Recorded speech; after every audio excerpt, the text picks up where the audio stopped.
I said to him please explain the matter. I said to him, আমি তাকে বলেছিলাম দয়া করে ব্যাপারটা ব্যাখ্যা করো। Change the mode of narration, narration change করতে বলেছে, প্লিজ দিয়ে শুরু হয়েছে, তার মানে ইম্পারেটিভ সেন্টেন্স।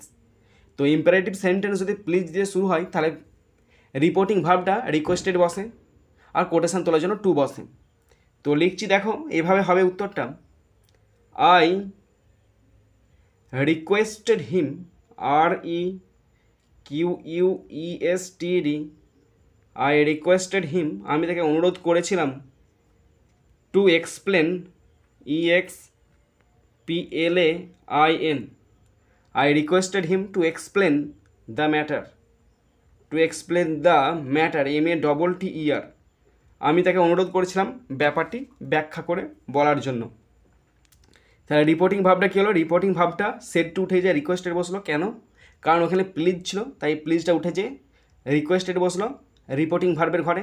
তারপর কোটেশন তোলার জন্য টু, মেন ভার্ব বলছি, হ্যাঁ দ্বিতীয় কোটেশনের ভিতরে মেন ভার্ব এক্সপ্লেনে বসলো, তারপরে দ্য ম্যাটার, তাহলে I requested him to explain the matter.